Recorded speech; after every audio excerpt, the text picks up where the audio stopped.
There are many Christians, in fact, some of us are among these categories of Christians. Ever since we gave our lives to Christ or we received the life of Christ, it has been spiritual battle from one program to another.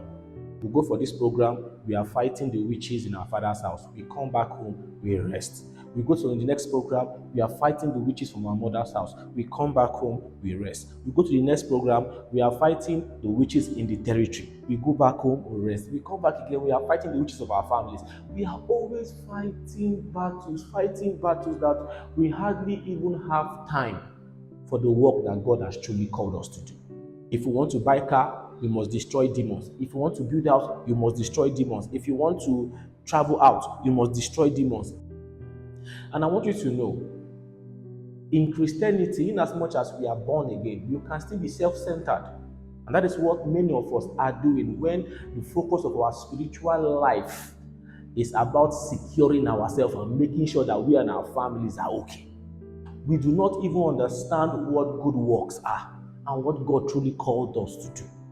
In fact, for those kind of Christians, if God gives them all that they want, you will realize that those Christians, we hardly pray until they are scared again of something.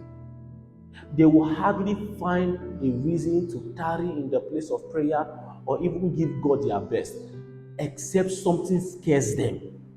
And that is why these kind of Christians, they end up with the kind of pastors that only knows how to scare them about the power of the devil. In fact, these kind of Christians, they know more about the power of the devil more than they know about the power of Jesus.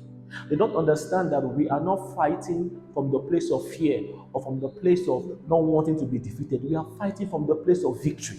These Christians I'm talking about, if the meeting is about delivering somebody else, you will not see them there.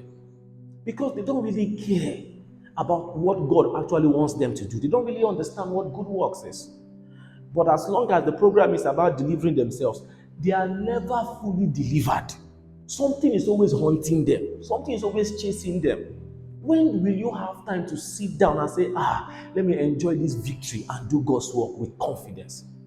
There are Christians today that are constantly believing that the devil is just waiting for them to just commit one sin so that he can kill them.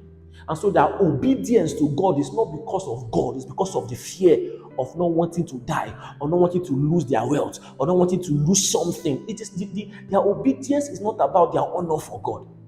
But the reason why they are obeying God and they are so careful and they are so religious, you think it's about their love for God. No, somebody has brainwashed them and have made their mind to think that the devil is just waiting somewhere with a knife.